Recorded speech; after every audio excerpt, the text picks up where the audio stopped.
Mercredi 26 décembre 2018, nous avons l'honneur d'organiser ce plateau spécial avec 5 organisations de la société civile. Ils sont venus ici nous porter des problèmes qu'ils vivent dans leur environnement. Il s'agit des problèmes sociaux, certains dans leur cadre de vie, d'autres pour leurs emplois. Et donc, ils sont 5, comme je vous l'ai dit. Il y a FRAPP, France Dégage, PCCI, le collectif Guinaw Rail et le bureau Veritas. Bonjour chers invités et bienvenue à Séné News. Bonjour.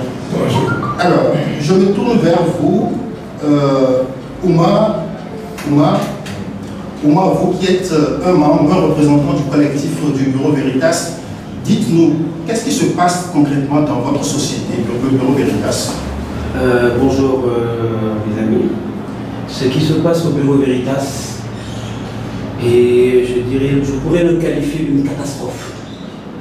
Une catastrophe parce que depuis décembre 2017, nous avons été victimes d'un licenciement plus qu'abusif. Vous êtes combien de personnes? On a été 34 à être licenciés, mais sur ces 34, Madame la RH a rappelé une grande partie. Et quand je dis une grande partie, en l'occurrence, c'est ses parents, ses frères, ses cousins et ses amis. Nous, 17, particulièrement des anciens du bureau, il n'y a pas moins de 5 ans, des gens qui ont fait plus de 7 ans, 8 ans, 10 ans, 11 ans de service, on les quitte un bon matin, sous prétexte pour un motif de cessation d'activité. Et la cessation d'activité n'existe pas en tant que telle. Le licenciement collectif est déjà banni dans ce pays. Je me demande où est la loi. Pourquoi on ne peut pas respecter la loi dans ce pays? Alors, lorsque vous êtes licencié, est-ce que ça a été suivi d'indemnisation? Pour dire si ça a été suivi d'indemnisation, je dis non. Non, il n'y a pas eu d'indemnisation.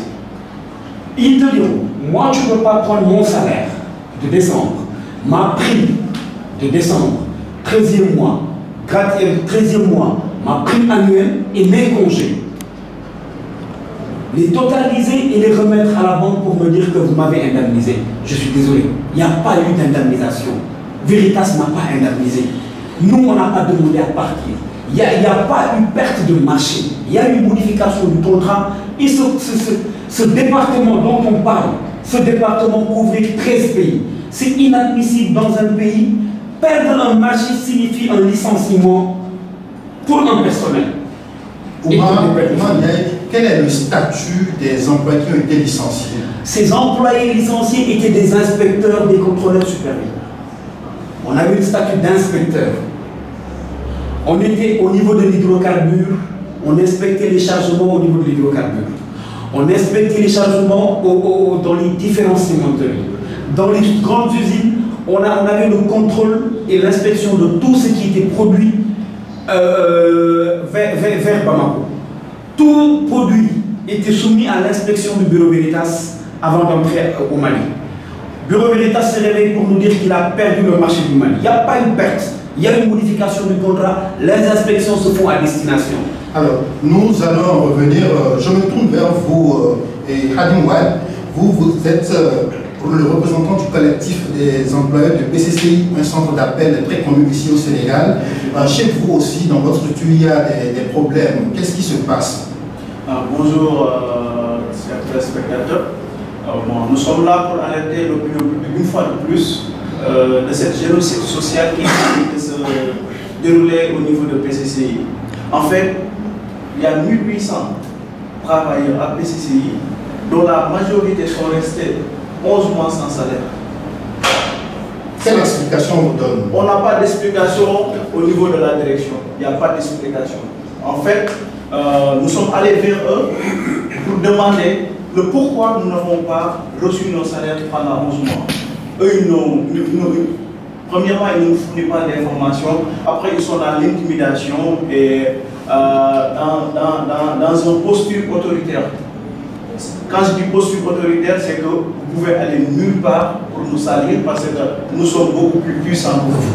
Et ils nous le prouvent à chaque fois en interrompant les émissions radio que nous tenons. Ah bon, c'est arrivé qu'ils aient samedi dans quel média? Samedi dernier, on était à Réumi FM. On était à Réumi FM en direct. Le gars a appelé Mandian a appelé Savaï pour dire qu'il faut arrêter l'émission. Avez-vous la certitude? On a la certitude. Le gars, c'est quel gars? Le gars de PCC. Quand je dis gars, c'est le gars de PCC. Le directeur? Le PCC, en fait. C'est ça. En fait, l'État est là aussi, les bras croisés. On ne sait pas qu'est-ce qui lie PCCI à l'État. Par contre, nous savons que PCCI bénéficie de la convention État-employeur qui lui permet en fait de recevoir 50 à 65% des salaires versés à ses employés comme subvention au niveau de l'État. Et donc, ce n'est pas compréhensible que l'État verse les impôts des honnêtes citoyens à des privés et que ces privés-là n'aient même pas l'honnêteté de faire le ruissellement de cet argent au niveau des employés. C'est une honte nationale. Après, nous sommes allés, en fait, nous avons tenté de faire ce que la loi nous permet, à savoir aller au niveau de la direction du travail, qui ne représente plus grand chose dans ce pays. Parce que chaque fois, il y a des employés qui sont confrontés à leurs employés. Et au Sénégal, on n'a jamais vu la direction du travail s'opposer à des employeurs pour la faveur des employés. C'est quelque chose qui est bizarre, mais comme nous sommes des Sénégalais et que nous avons une posture républicaine, donc nous allons dire qu'il faut qu'on aille là-bas pour au moins essayer de faire bouger les choses. À notre grande surprise, les choses n'ont pas évolué au niveau de la direction du travail. Donc, en quelque sorte, les autorités sont au courant de la situation que vous traversez depuis quelque temps à PCCI, mais n'a pas réagi. Bon, ils ne peuvent pas l'ignorer parce que nous, on essaie de communiquer, parce qu'on n'a pas en fait, on a de cette voie, à savoir la communication, pour pouvoir exposer ce qui se passe là-bas. Avez-vous eu vent de ce qu'éventuellement la société a de problèmes? Non, il faut savoir que PCCI travaille avec les principaux opérateurs téléphoniques au Sénégal. Que sont Orange, Expresso, Tigo, même Canal+. Mais est-ce qu'eux, ils sont à jour par rapport aux avis? Eux, ils communiquent. La communication qu'ils laissent paraître, c'est qu'ils ne doivent un franc à PCCI. Donc PCCI rentre dans ses fonds à chaque fin du mois. Maintenant, le problème, et la grande question que tout le monde se pose, c'est que où est cet argent-là? Que produisent les employés de PCCI? En fait, cet argent-là a été produit par les employés de PCCI. Bon, est-ce que le PCCI a cette habitude-là, parce que la société existe depuis... Bon, les retards de salaire ne datent pas d'aujourd'hui. Si on est honnête, les retards de salaire ne datent pas aujourd'hui. Mais les salaires impayés, ça c'est du nouveau. Ça c'est du nouveau. Voilà. D'accord, nous allons revenir. Alors, je me tourne vers vous maintenant.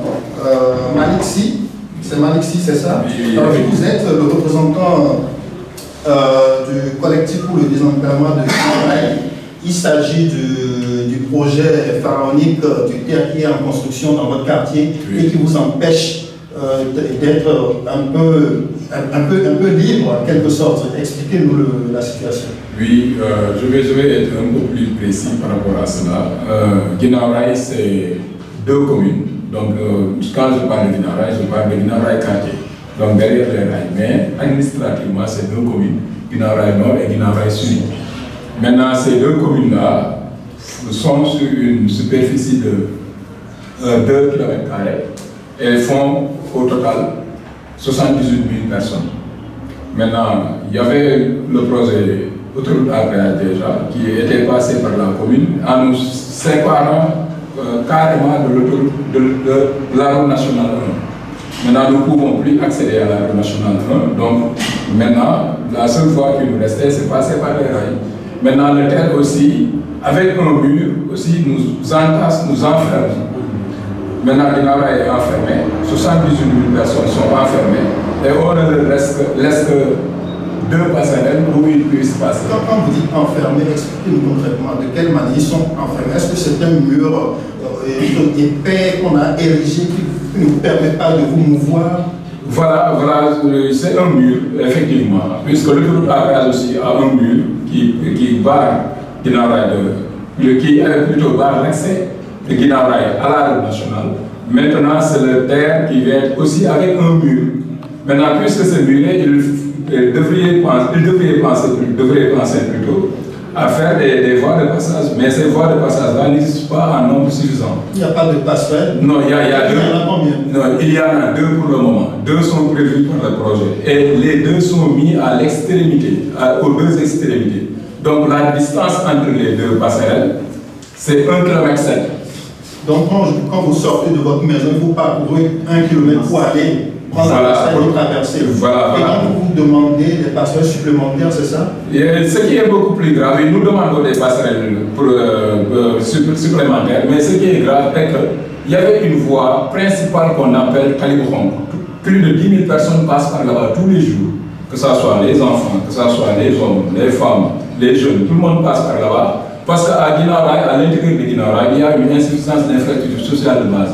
Dans tout Guinaw-Rail, il y a 2 écoles élémentaires, un seul CEM. Donc nous sommes obligés de sortir, trouver ces services-là autre part. Mais nous n'avons pas où passer pour accéder à ces services-là. Et puisque nous sommes dans une société où nous devons nous mouvoir comme en tant que citoyens, donc nous avons besoin de ces infrastructures. Mais malheureusement, nous n'avons pas où passer pour y être. Et ce qui est encore beaucoup plus dramatique est que les autorités administratives font plutôt la sourde oreille.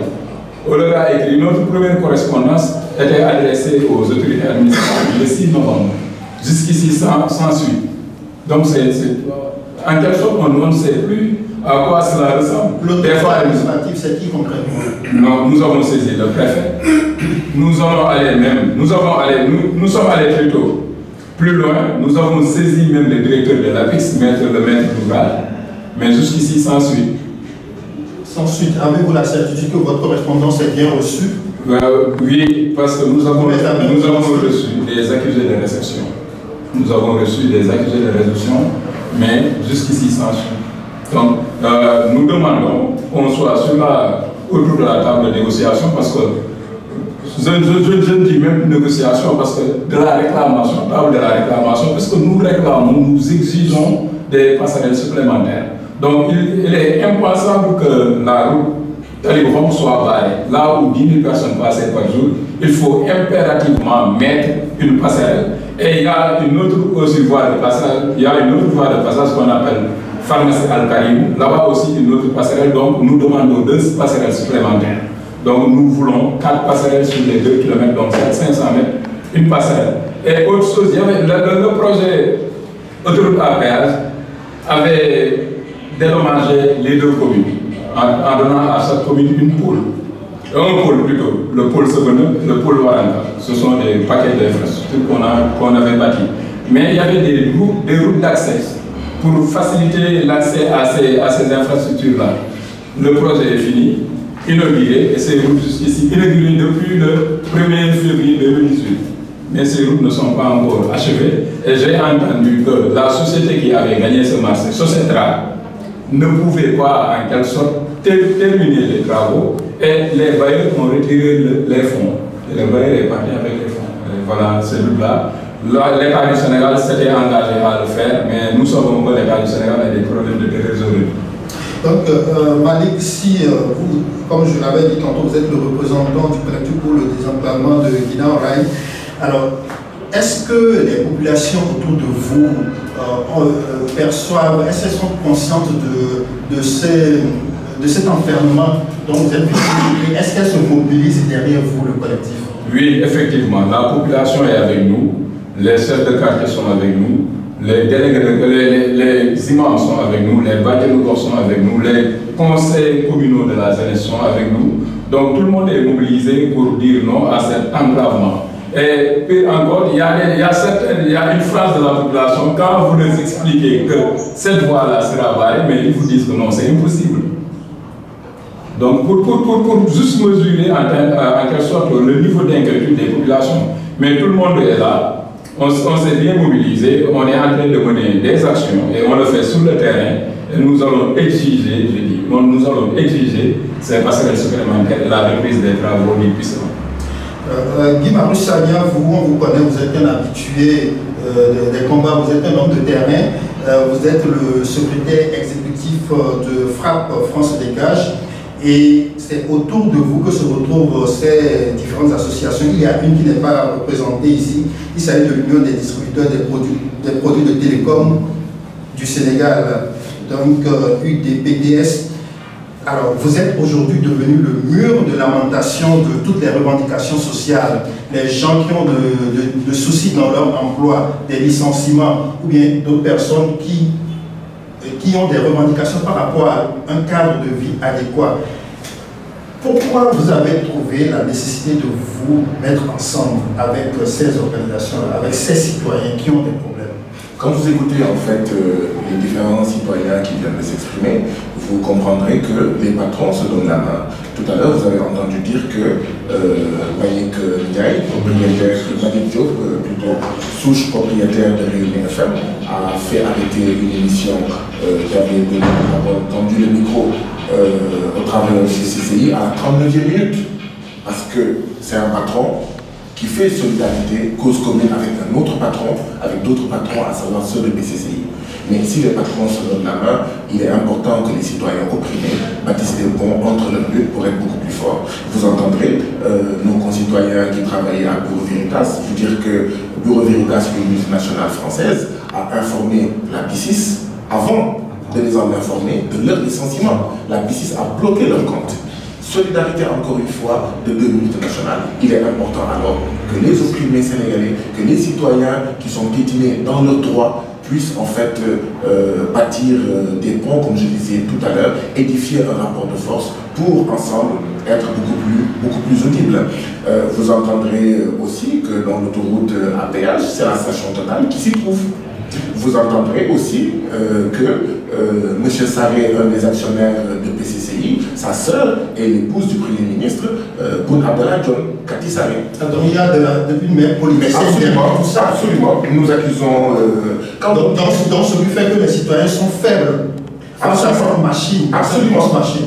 Il y a en face de ces différentes fractions de population une machine constituée par des multinationales, des patrons sénégalais, mais également l'État, d'accord, qui fait en fait corps avec eux. Nous allons ajouter que samedi, nous devions tous manifester, nous avons manifesté tous ensemble. Le samedi dernier. Tout à fait. Le préfet de Dakar, dans notre lettre d'information, nous avions dit que nous voulions manifester de 14h à 20h. Il nous a autorisé à manifester que de 14h à 16h. Ça veut dire que le préfet de Dakar aussi est dans la danse. Alors, vous allez à la raison. De 14 à 20h, c'est quand même trop, non, Guy Marius Sagna? Mais écoutez, Ousmane Sonko a présenté son livre à la place de l'Obélisque de 15h à 20h. Les FDS ont investi leur candidat, Idrissa Seck, de 15h à 20h. Il faisait nuit quand on voyait les images. Qu'est-ce que les autres citoyens sénégalais qui manifestent, que ce soit l'opposition, etc., qu'est-ce qu'ils ont de plus et de mieux à dire que c'est question de vie et de survie? 12 mois sans salaire.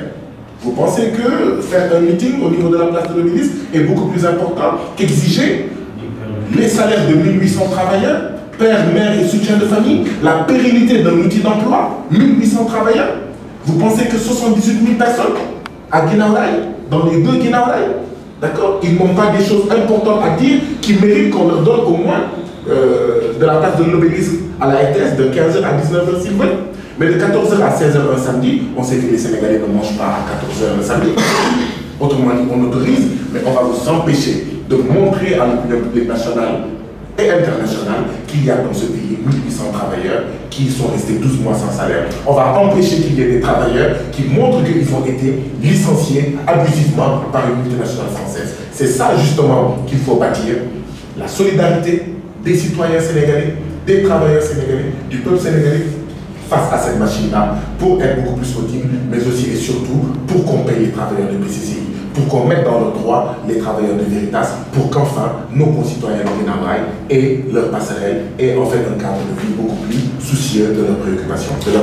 Je rappelle donc à nos internautes, à nos téléspectateurs que nous organisons ici un plateau spécial avec 4 associations. Au départ, il devait être 5, mais la 5e n'a pas pu se faire représenter ici. Donc, vous parlez de leurs difficultés liées à leur emploi qui est menacée ou leurs salaires ne sont pas tombés depuis plusieurs mois. Et également, d'autres pour parler de leur cadre de vie qui ne répond plus à un cadre de vie où doivent vivre des êtres humains. Alors, Oumar Ndiaye du bureau Veritas, est-ce que lorsque ces licenciements-là sont intervenus, vous avez essayé, je ne sais pas, d'approcher un avocat ou aller à l'inspection du travail? Quelle démarche avez-vous entrepris? Nous avons entamé des démarches. Aujourd'hui, on est à l'inspection du travail. Actuellement, notre dossier est au niveau du tribunal. L'inspection du travail nous a carrément signifié que, écoutez, c'est un licenciement abusif. Ça, ce n'est pas de notre ressort. Allez directement au tribunal. On est parti au tribunal. Mais comme Madame la RH l'a dit, on a l'argent et on a le temps. Tout en sachant les gens qui nous ont dit, oui, expressément. Expressément, on a l'argent et on a le temps. Allez là où vous voulez. Moi, je me pose la question. Il est où la sécurité dans ce pays? On n'est plus en sécurité dans ce pays. La sécurité ne veut pas dire, oui, c'est vrai, les gendarmes, les policiers. Mais il est où la sécurité sociale? Comment toi, gaillard, plein aux as, peuvent payer 1800 pères de famille de salaire? Comment deux personnes, un touba et une dame, peuvent licencier 17 pères de famille qui sont dans un désarroi total, dans des difficultés extrêmes, le loyer, la bouffe, les factures, tout depuis presque un an.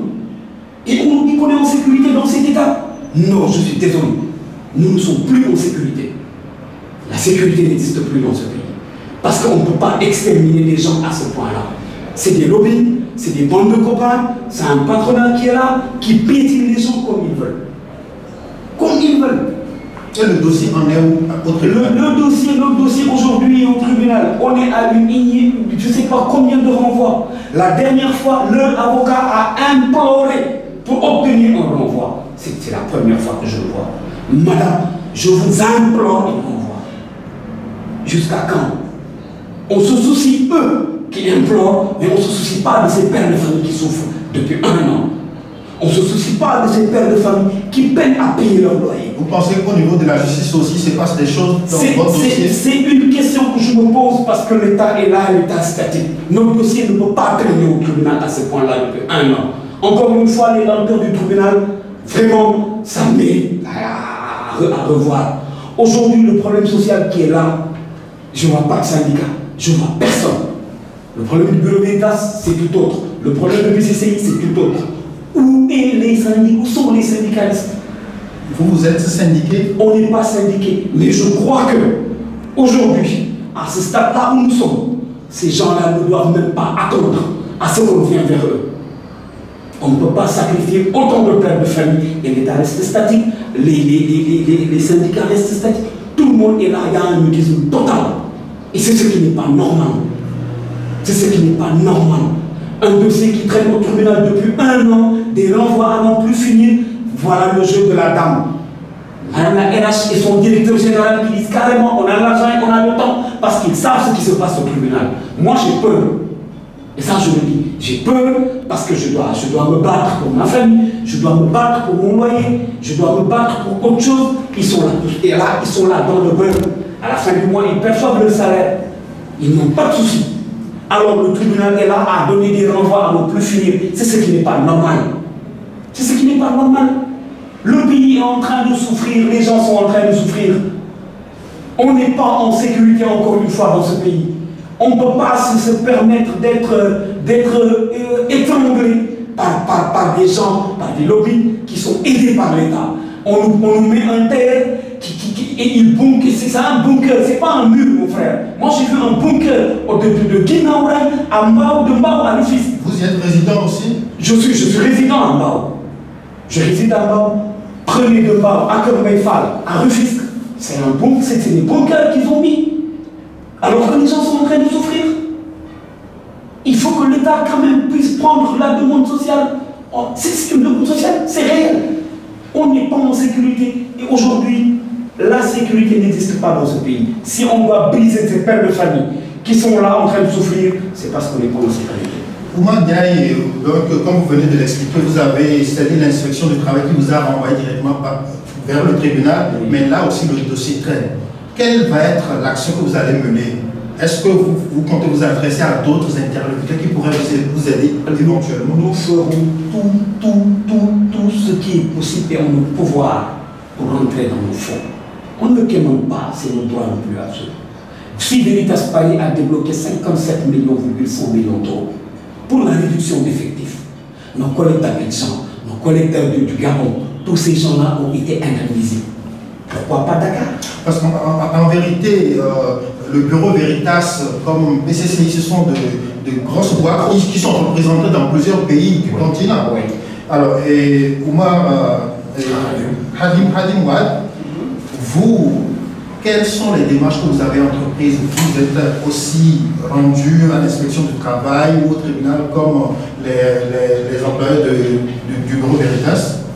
Bon, vu que notre dossier est traîné à l'inspection du travail, nous avons constitué un collectif pour attaquer PC en justice. Donc nous sommes... Où en est le dossier? Nous avons eu une audience au niveau du juge des FRL, mais l'audience est envoyée pour le 8 janvier.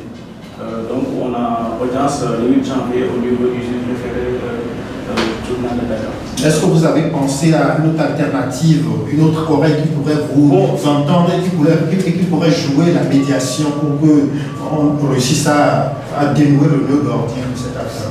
En fait, c'est ce que nous sommes en train de faire, en voulant médiatiser ce problème.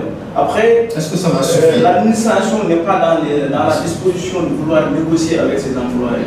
Et comme on est au Sénégal, l'autorité ne connaît pas cette posture républicaine que nous essayons de tenir. Nous n'escrivons pas de faire comme tout bon Sénégalais, sortir cassé, parce que c'est des pères de famille qui sont dans leurs besoins, qui se battent en fait pour subvenir à leurs besoins. Vous semblez tous dire que c'est le pays qui marche sur la tête. C'est exactement ça. Si nous étions dans un pays digne de son nom, en fait, une entreprise n'aurait pas l'idée de devoir 11 mois de salaire à ses employés. Si l'entreprise se dit qu'ils ont le droit de le faire, c'est que ce pays, ça va mal. C'est que ce pays, ça va mal en fait. Parce que j'ai entendu dire le président Sall que s'il est réélu, l'emploi des jeunes sera le moteur de son action. Le moteur de son action. Mais monsieur le président pense à sauver ces 1800 emplois. Il avait promis de créer 500 000 emplois. On sait qu'on est au Sénégal, on n'est pas aux États-Unis. On ne peut pas créer 500 000 emplois au Sénégal. Alors, M. Sagna l'a dit, 1800 emplois, c'est 1800 soutiens de famille. C'est 1800 salariés. Et un salarié au Sénégal fait une dizaine de personnes. Donc, M. le Président pense à sauver ces 1800 pères de famille avant au moins de vouloir créer de nouveaux emplois. Mais pense à sauver ces emplois qui existent déjà. C'est des jeunes Sénégalais, des jeunes citoyens qui sont là, qui travaillent 7 jours et qui sont toujours à PCC, connu le travail, parce qu'au Sénégal, le fait de travailler, le travail est une valeur au Sénégal. Donc, les gens vont là-bas pour travailler, pour préserver une certaine dignité, mais que ces gens-là n'entrent pas dans le fond pendant 12 mois est une honte nationale. C'est cynique. Je répète. Alors, Malexi, je collectif pour le désenclavement de Guinaw Rail. Vous, qu'est-ce que vous comptez faire, je ne sais pas, dans les jours, les mois à venir? Oui, comme je venais de dire tout à l'heure, nous avons entrepris d'abord la médiation diplomatique. On a pu déposer des correspondances par-ci, par-là, au niveau des autorités administratives, jusqu'ici sans suite. Maintenant, c'est la question que vous avez posée aux autres. Quoi. Vous êtes au tribunal, où est-ce que nous en sommes? Quels sont... Vous y avez aussi... Non, pas au tribunal, nous avons un seul interlocuteur pour le moment, c'est la rue. Nous descendons dans les rues pour exiger. Oui, parce que le Sénégal, c'est cela qu'on connaît. Imaginez qu'on dépose des lettres d'information sur cette situation depuis le 6 novembre et on n'a pas de réponse. On a reçu des accusés de réception, mais pas de réponse. Est-ce que vous avez fait une réponse? Voilà, nous avons fait 3 actes nous avons déjà fait un point de presse pour alerter. Ensuite, nous avons fait un point de presse suivi d'un sitting. Et le lundi passé, nous avons marché le long des rails. La police y était, toutes les populations de Guinaw-Rail étaient sorties. Et là, je vois que les lignes sont en train de bouger, quoi. Puisque tout à l'heure, avant même qu'on soit à l'émission, on m'a fait savoir que le facilitateur du TER voudrait nous rencontrer aujourd'hui, même à 14 h en ville. Nous allons y être. Nous avons notre mémorandum. Toutes nos réclamations sont plutôt écrites sur ce mémorandum. Nous allons remettre le mémorandum. Donc, nous ne négocions pas, nous exigeons. Que ça soit clair, quoi. Nous exigeons, on ne négocie pas. On ne peut pas bloquer 78 000 personnes sur une surface de 2 km². Imaginez cela, imaginez la densité. Et s'il y avait toutes les infrastructures sociales de base dans ce périmètre, là on pourrait dire, mais nous sommes obligés de sortir.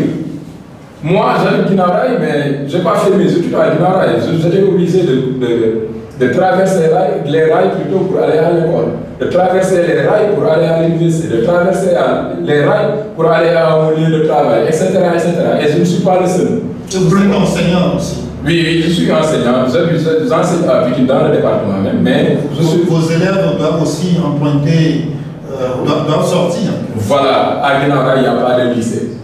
À Guinaw-Rail, il y a un seul CEM qui se trouve à l'extrémité. Soit nous traversons les rails pour aller à l'école, soit nous traversons la route des Niayes et aussi là, presque, ça se trouve dans une situation tellement calamiteuse qu'on ne pourrait même pas. Il n'y a pas de sécurité. Et ce qui est grave, un tunnel est prévu aussi, un tunnel, je le rappelle. Et c'est pour l'accès aux automobiles. Mais imaginez, un tunnel qui fait 10 mètres. Tout le monde sait que peut-être une fois 2 voies, ça va prendre minimum 7 mètres. Les accotements, pour les 2 côtés, ça va être 1,50 m, donc 7 mètres. Donc imaginez que les véhicules et les gens cohabitent dans ce tunnel-là. Ce ne sera pas une cohabitation pacifique. Non, c'est une cohabitation impossible même. C'est impossible et vous ne trouverez nulle part au monde où des gens, où des personnes et des automobiles traversent une tunnel. C'est impossible, vous ne trouverez nulle part dans le monde. Et malheureusement, puisque les 2 passerelles sont tellement éloignées, les gens seront obligés de prendre aussi ce tunnel. Malik, si on en avait, vous l'avez dit tantôt, vous avez besoin, on a en ce moment 2 tunnels qui sont prévus, mais vous voulez 2 tunnels supplémentaires sur la route. En dehors de ça, est-ce qu'il y a autre chose que vous revendiquez concrètement? Pour le moment, le collectif ne réclame que 2 passerelles supplémentaires et une reprise et l'achèvement des travaux de route qui étaient prévus par l'autoroute à péage. Donc l'autoroute à péage, les Sénégalais l'utilisent depuis, mais les travaux de dédommagement ne suivent pas. Là aussi, c'est un autre problème. Donc il faudrait qu'il y ait d'abord les passerelles et les routes. Guinaw-Rail, des fois je ne comprends pas quoi. C'est la seule localité dans Dakar où il n'y a pas une route qui traverse de l'intérieur Guinaw-Rail. Ça n'existe pas. Nous ne connaissons pas.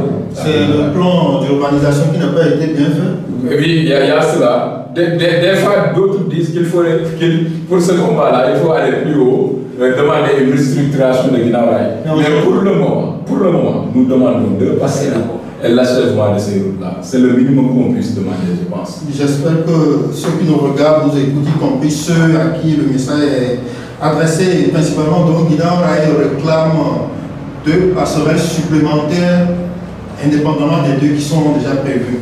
Alors Guy Marissania, je l'ai dit tantôt, vous êtes l'organisation qui fédère toutes ces organisations-là. Est-ce que finalement ce n'est pas trop pour vous, parce que je l'avais dit, vous êtes devenu le mur des lamentations de la société sénégalaise, les commerçants vous contactent, ceux qui ont un souci avec leur cadre de vie, bon, peut-être même on vous apporte des problèmes qui vous paraissent inattendus. Quels sont les autres problèmes que vous recevez qu'on n'a pas encore vu? Écoutez, juste avant cette émission, j'ai été contacté par des inspecteurs de la jeunesse sortis de promo en 2016 et qui voulaient commencer une grève de la faim aujourd'hui. Nous avons été aussi contactés par des sortants de l'école nationale d'administration qui disent en fait que depuis qu'ils sont sortis, ça fait bientôt 1 an, ils continuent à recevoir leur pécule. C'est-à-dire qu'ils ne sont pas payés en tant que tels. Nous avons aussi été contactés par des agents des eaux et forêts, donc nous allons d'ailleurs rendre public très bientôt leurs revendications. C'est quoi leurs revendications? Ces agents des eaux et forêts, c'était d'anciens militaires qui n'ont subi qu'une formation de 5 jours. Vous voulez protéger les eaux et forêts de ce pays avec des gens qui n'ont été formés que ces 5 jours. Alors, je vous donne juste cela en partage et voilà, pour vous, d'accord, en attendant de pouvoir, comme scoop, en attendant de pouvoir développer de manière beaucoup plus claire les préoccupations de ses concitoyens. Ça veut dire quoi? Ça veut dire, comme l'ont suggéré tous ceux qui m'ont précédé, que ce pays va mal. Il va très très mal. Quel que soit le secteur que vous touchez, il est malade. Mais malgré la diversité de ces secteurs et de ces problèmes, il y a en fait des points qui sont communs. Le peuple sénégalais n'est pas écouté. Le peuple sénégalais n'est pas reçu. Le peuple sénégalais n'est pas entendu. Le peuple sénégalais n'a pas un interlocuteur qui puisse l'entendre, qui puisse prendre en charge ses préoccupations. Je pense que ce contexte devait être favorable pour qu'on accepte, qu'on vous on est en période de campagne. Cela veut dire tout simplement que si ceux qui sont là aujourd'hui, qui cherchent un deuxième mandat, peuvent traiter comme ça ses concitoyens, qu'en sera-t-il quand ils l'auront obtenu? Dans ce pays, il règne un matin. Un matin au sein de l'entreprise, un matin au sein des communes, un matin au plus haut niveau. Un matin qui signifie? Mais je m'en fous. C'est une politique de je m'en foutisme. Le chanteur a raison, notre pays va mal. Et ce président a raison. Avec ces politiques-là, on transforme le pays en pays de merde. Mais en réalité, ce sont des politiques de merde qui laissent les patrons faire ce qu'ils veulent. Nous, on se bat contre les patrons des multinationales parce que nous ne voulons pas que notre pays soit vendu. Mais nous ne nous battons pas pour que également des patrons sénégalais fassent la même chose à PCCI. Justement, parce que nous nous battons pour des patrons nationaux. Justement. Pour des patrons qui ont à cœur l'intérêt national, mais pas pour écraser, d'accord? On connaît le combat contre Auchan d'Égal parce que vous avez une préférence nationale. Absolument. Et justement, les nationaux ne peuvent pas faire autant que les multinationales étrangères ou pire. C'est cela. Et bien sûr, c'est pour dire de la manière la plus claire qui soit que si nous nous battons pour protéger notre pays, c'est pas pour que ce pays-là soit à la merci de Sénégalais qui sont pires, qui font la même chose que les Bureaux Veritas ou que Auchan ou que ailleurs. Nous voulons un autre Sénégal et cet autre Sénégal-là ne ressemble pas à ce qui se passe à PCCI. Cet autre Sénégal-là doit être différent de ce qui se passe au Bureau Veritas. Il y a un problème de justice. À quoi sert aujourd'hui l'inspection du travail? Tous les travailleurs sont confrontés à ça. Il faudrait aujourd'hui qu'on puisse mener une réflexion sur quelle est la place de l'inspection du travail, à quoi est-ce qu'elle sert, quelle est la place du tribunal, à quoi est-ce que ça sert. Est-ce que c'est normal que ce soit Bureau Veritas, que ce soit PCCI ou ailleurs, qu'on puisse permettre à des gens de bénéficier de renvoi pendant 12 mois? Aujourd'hui, là, les membres de l'UDPTS, les demi-grossistes, qui se battent contre le zoning de Orange, ils ont été contactés par Abdelkarim Sall, qui dirige la RTP, qui leur a écrit une lettre pour leur dire « Je vous demande d'arrêter votre grève, votre boycott. » Mais quand vous avez en face de vous une chèvre et un chou, et que vous dites à la chèvre « Arrêtez de vous battre », ou plutôt au chou « Arrêtez de vous battre », il faut également dire à la chèvre « Arrêtez de manger le chou ». Voilà en fait comment ça se passe dans ce pays-là. Et ça, c'est inacceptable. C'est pourquoi nous pensons que au lieu que le Frappe France Dégage soit un mur de lamentation, notre mur de lamentation est à bâtir avec les travailleurs du Bureau Veritas, avec les travailleurs des centres d'appel, des centres de contact. Parce que figurez-vous que ce soit à PCCI ou dans les autres centres d'appel, il n'y a pas de syndicat. C'est interdit. C'est interdit. Non. Dans ce pays-là, le droit syndical est consacré. Ce qu'il y a en réalité, c'est que ces patrons-là sont des patrons voyous. Il faut le dire comme tel. Ce sont des patrons voyous qui se croient tout permis. Et ce qui est le plus grave, c'est que les autorités laissent faire. À la limite, je n'ai pas de problème qu'un citoyen contrevienne aux lois et règlements de ce pays. Mais l'autorité, ceux qu'on a élus, ne doivent pas laisser faire, ne doivent pas rester sans rien faire. C'est pourquoi il faut se battre aussi pour ça. Pour les droits élémentaires, les droits syndicaux les plus élémentaires des travailleurs. Notre mur de lamentation est à de prendre en charge toutes ces préoccupations-là. Aujourd'hui, il y a nos concitoyens qui sont à la cité à l'UNSO. Il y a nos concitoyens qui sont à Paris. Les gens prétextent le pôle d'Examination pour venir faire de l'accaparement de terre.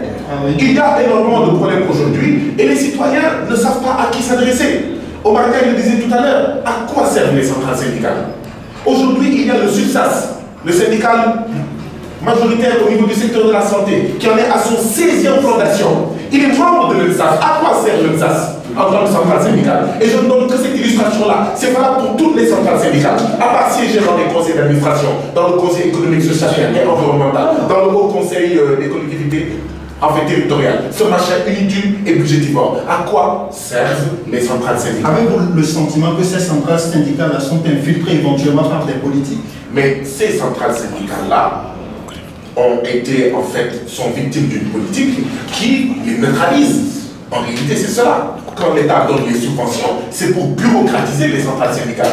Vous êtes habitué à recevoir des subventions, vous êtes habitué à voyager en avion, vous êtes habitué à siéger et à recevoir des belles dans les conseils d'administration.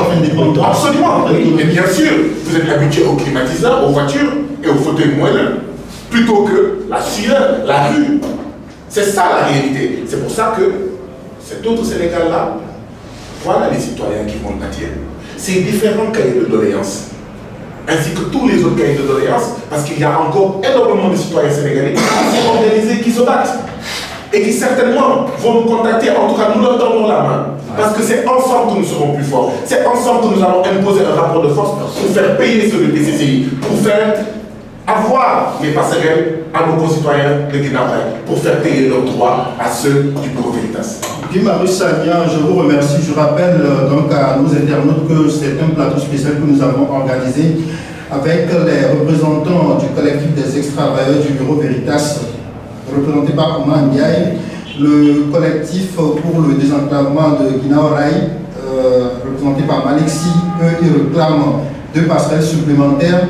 Il y a également le collectif des employeurs de PCCI et Khadim Ouad, où les gens sont restés presque 1 an sans salaire. Une autre organisation qui n'a pas pu se faire représenter, c'est l'Union des travailleurs des produits de télécommunication du Sénégal, UTPTS. Alors, CNews vous remercie d'avoir répondu à son invitation pour ce plateau-là et nous espérons que votre combat va porter des fruits.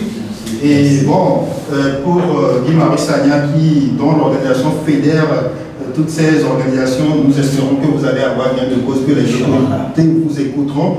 On est dans un contexte préélectoral et bon, c'est certainement favorable pour qu'on vous écoute et nous espérons qu'on va vous écouter. Merci encore d'être venu.